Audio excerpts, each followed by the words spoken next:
I lost control the moment she locked the door. After his marriage ended 2 years ago, he'd built this peaceful existence from scratch. No drama, no unexpected surprises, just the way he wanted it.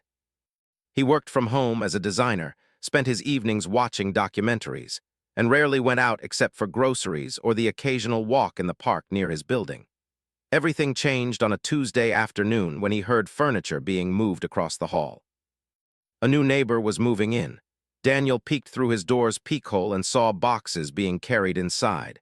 He thought nothing of it and went back to his computer. Later that evening, as he was taking out his trash, he bumped into her in the hallway, literally bumped into her. She was carrying a stack of books so high she couldn't see where she was going, and they collided right at the elevator. Books scattered everywhere. Daniel immediately bent down to help her gather them, apologizing even though it wasn't entirely his fault. She laughed it off, a warm and friendly laugh that put him at ease instantly. Her name was Lisa, she told him, and she'd just moved from another city for work. She was an interior designer, ironically enough, someone who arranged spaces for a living but whose own moving boxes were still a complete mess. They talked for maybe 10 minutes that first time. Just casual neighbor chat, nothing special. But something about her energy was different. She had this way of making conversation feel natural and easy, like they'd known each other for years instead of minutes. When they finally parted ways, Daniel found himself smiling as he walked back to his apartment. It had been a while since a simple conversation had left him feeling that light. Over the next few weeks, they kept running into each other. Morning coffee runs turned into quick chats in the hallway. She'd knock on his door sometimes to borrow sugar or ask about the best restaurants in the neighborhood. Daniel found himself looking forward to these little interactions. Lisa seemed genuinely interested in his work, asking thoughtful questions about design principles and color theory. She shared stories about her clients and the crazy requests she sometimes got. They discovered they both loved old mystery novels and terrible reality TV shows, the kind you watch just to laugh at how ridiculous they are. One Friday evening, about 6 weeks after she'd moved in, Lisa knocked on his door with a proposition. She'd been working on redesigning her apartment and wanted a second opinion from someone who understood design. Would he mind coming over to take a look? She'd even made dinner as a thank you in advance. Daniel hesitated for just a second, then agreed. Why not? They were friends by now, and he was curious to see what an interior designer's own space looked like. He showered, changed into a clean shirt, and walked the 15 feet across the hallway to her door. Lisa answered with a bright smile, wearing a casual sweater and jeans, looking relaxed and happy. The smell of home-cooked pasta drifted from inside, and he could hear soft jazz playing in the background. The apartment looked beautiful, even in its half-finished state.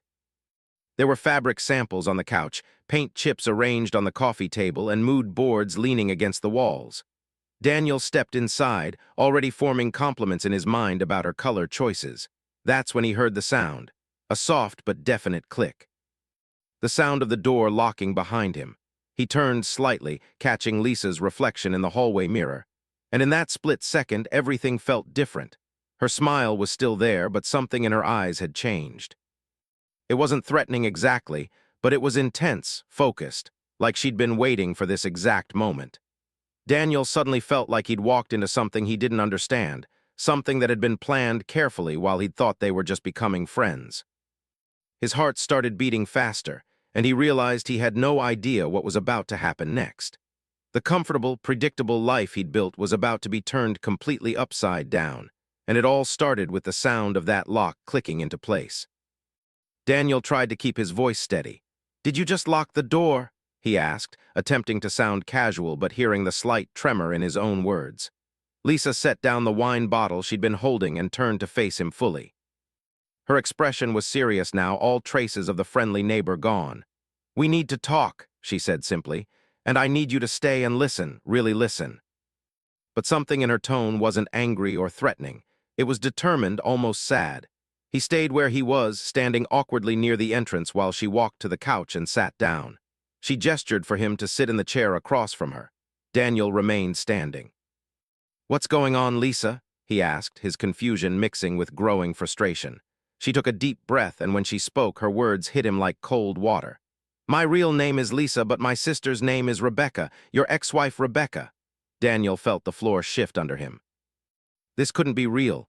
Rebecca had never mentioned having a sister. In all their years together, through all their conversations and fights and quiet moments, she'd never once brought up having a sibling. That's impossible, he said. Rebecca doesn't have a sister. She needed someone, and I was the only family she had left. Daniel's thoughts were spinning. Rebecca had seemed fine when they separated. Sad, yes, but they'd both agreed the marriage wasn't working. She'd even been the one who'd met someone else first. I don't understand what this has to do with anything, he said, though deep down, something cold was forming in his stomach. Lisa pulled out her phone and started scrolling. Rebecca spent 6 months in therapy after your divorce. She's been on medication for depression and anxiety.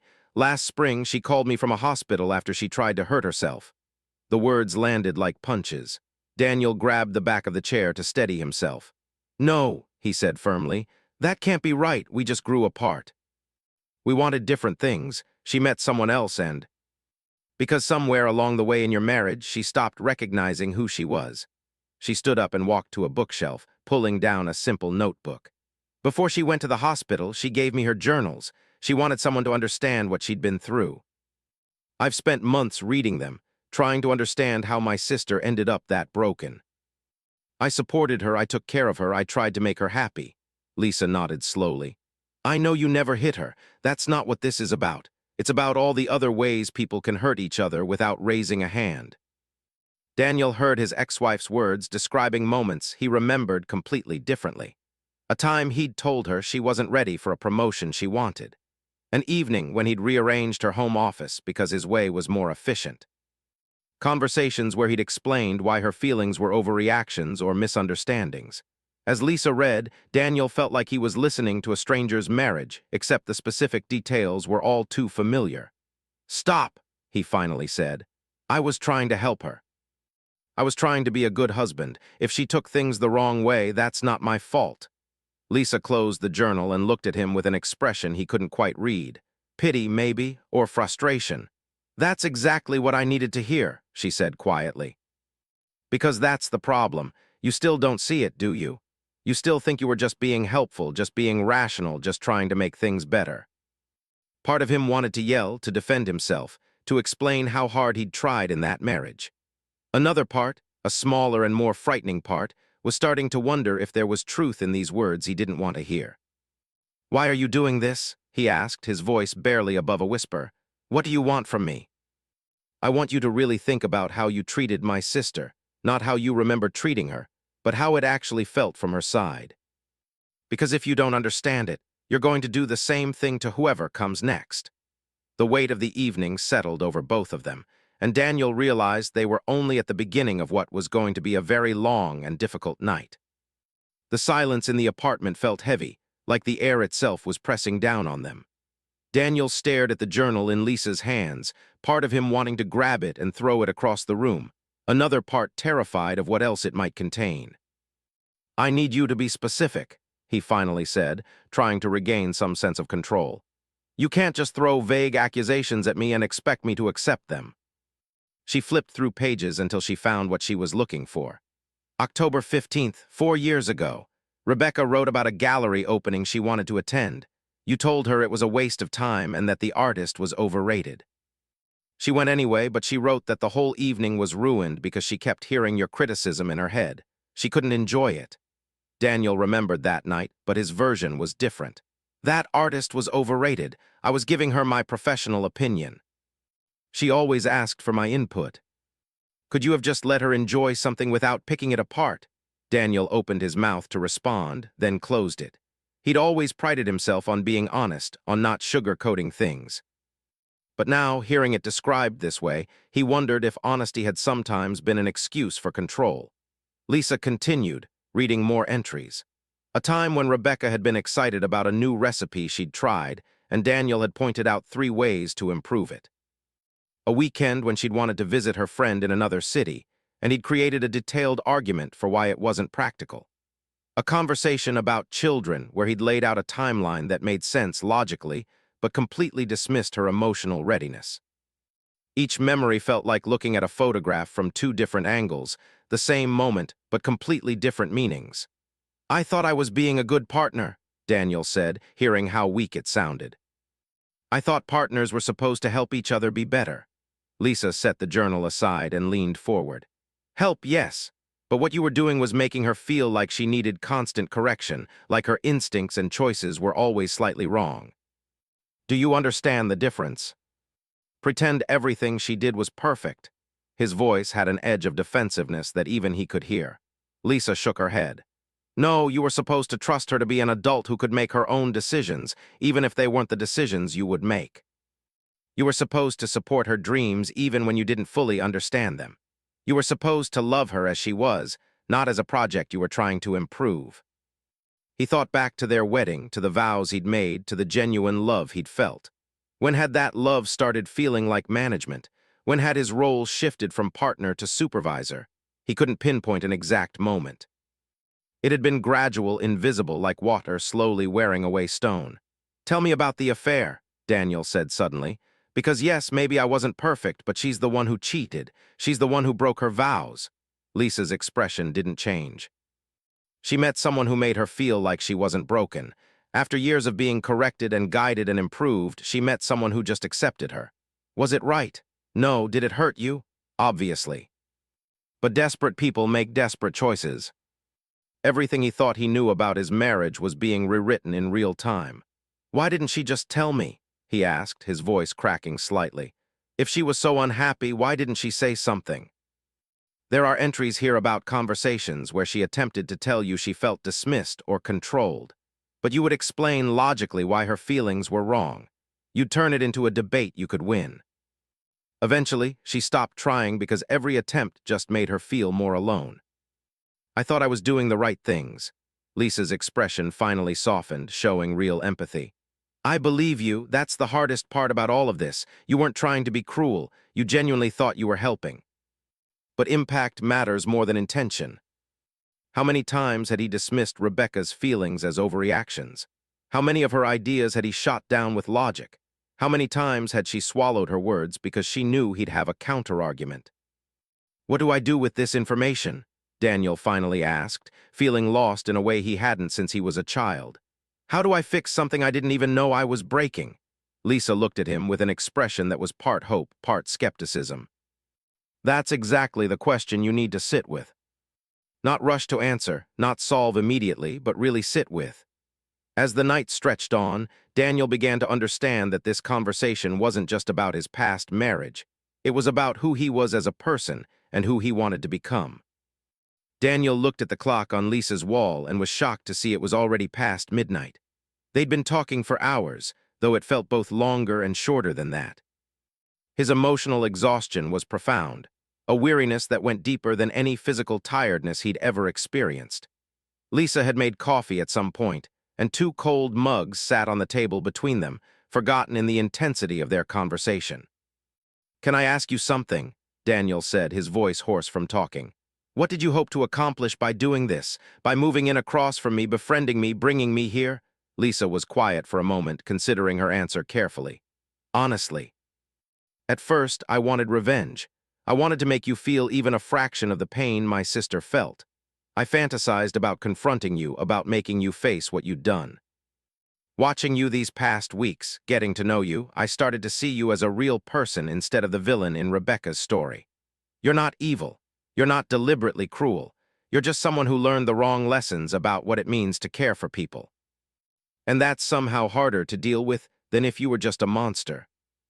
About 8 months after your divorce finalized, she took a bottle of pills. Her new partner found her in time and called an ambulance. She was in the hospital for 3 days, then moved to a treatment facility for 2 weeks. While he'd been moving on with his life, organizing his apartment, establishing his comfortable routine, Rebecca had been in such darkness that she'd wanted to end everything. Why didn't anyone tell me? He asked, though part of him knew the answer.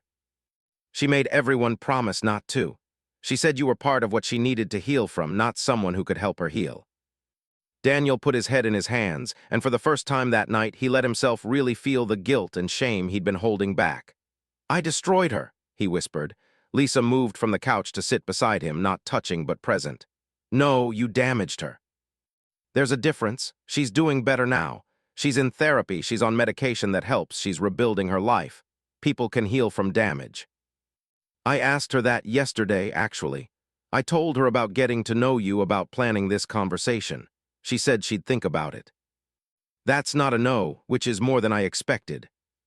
Lisa explained that Rebecca had grown up in a home where her father had similar controlling tendencies, always presented as care and concern. She'd unconsciously sought out the familiar in Daniel without realizing she was repeating a painful pattern. So maybe I'm not entirely to blame, Daniel said, grasping for something that might ease his guilt. Lisa gave him a sharp look. Other people's damage doesn't excuse your behavior. You're still responsible for your choices, even if she had her own issues to work through. I remember being younger and thinking I'd be different from my parents. My dad was the same way, always had to be right, always had to have the last word. I swore I wouldn't be like that. Lisa's expression shifted to something almost like understanding. That's usually how these patterns work. We see the things we don't want to be, but we don't have a clear picture of what we should be instead. So we end up making different mistakes that lead to similar places. His mother had always seemed to defer to his father's judgment, and as a child, Daniel had interpreted that as respect rather than resignation.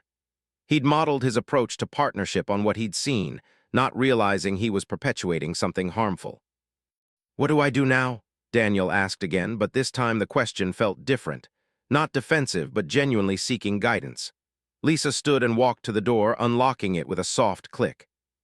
The sound echoed the earlier moment when she'd locked it, but the meaning was completely reversed.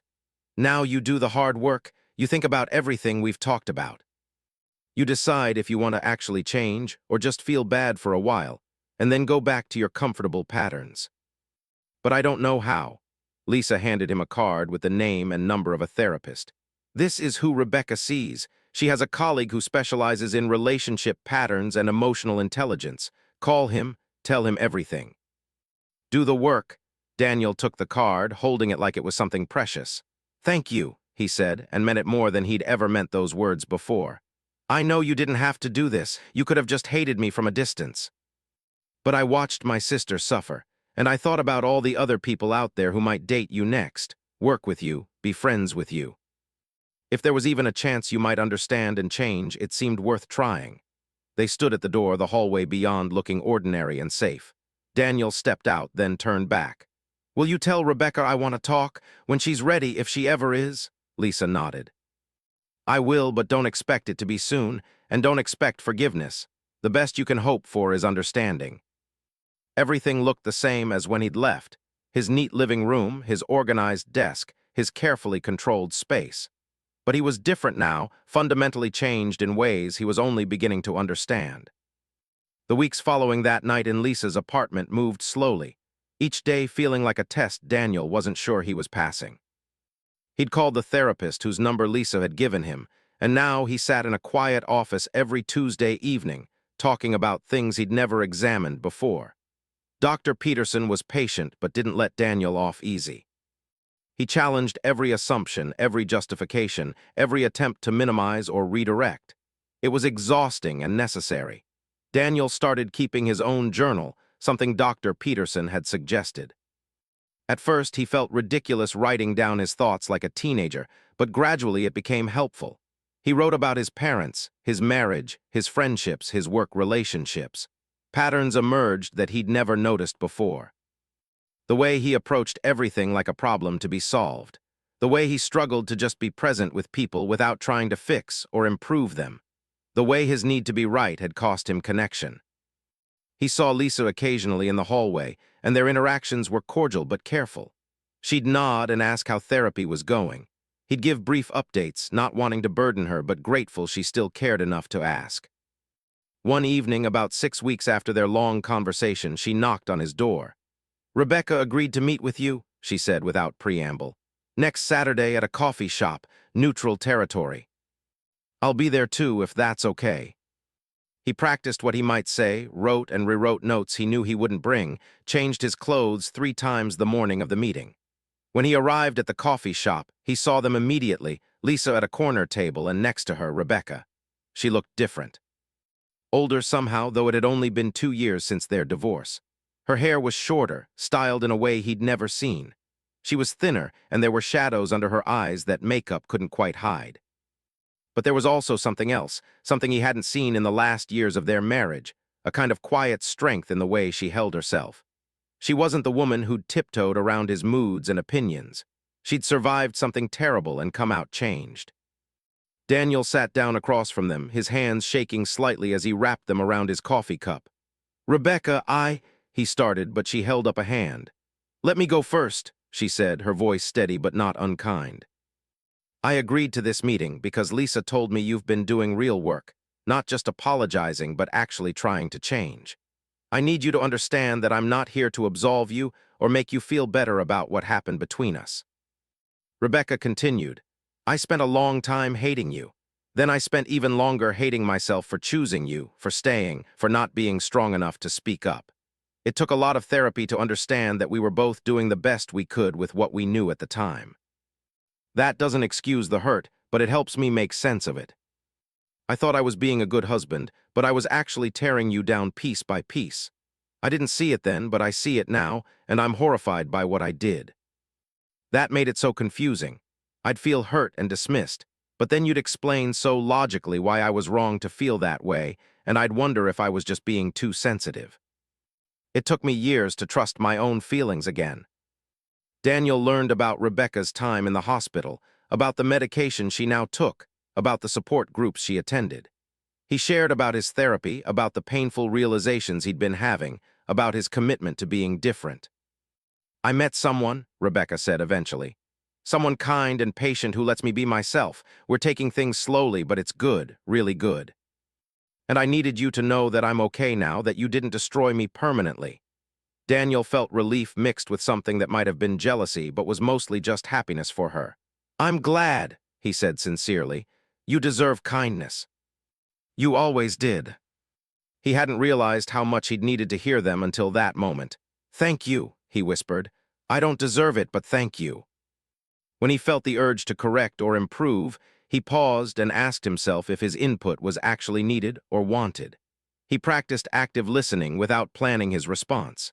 He learned to sit with discomfort instead of trying to logic his way out of it. It wasn't easy, and he caught himself falling into old patterns regularly, but he was trying. 1 year after that night when Lisa locked her door, Daniel sat in his apartment thinking about how far he'd come. Lisa had moved to a different building, but they'd stayed in touch. She told him last week that Rebecca was engaged, planning a spring wedding, genuinely happy. He'd felt only joy at the news, which seemed like a small miracle. The knock on his door surprised him. He opened it to find Lisa standing there with a small potted plant. "Housewarming gift for your housewarming that happened a year late," she said with a slight smile. "I wanted to tell you something. Rebecca called me yesterday. She said she's grateful for what I did, bringing you two together for that conversation. She said it helped her close a chapter and move forward without the weight of unresolved hurt. Because you didn't just apologize and move on, you actually changed. That's rare, and it gives me hope that people can grow beyond their damage when they're willing to do the work."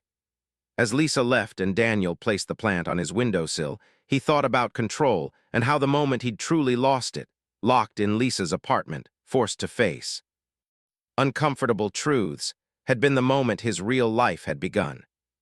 Not the controlled, orderly existence he'd built, but something messier and more authentic. A life where he didn't have all the answers, where he was learning to trust others' perspectives, where he was becoming someone he could actually respect. The door had locked behind him that night, but in the end, it had set him free.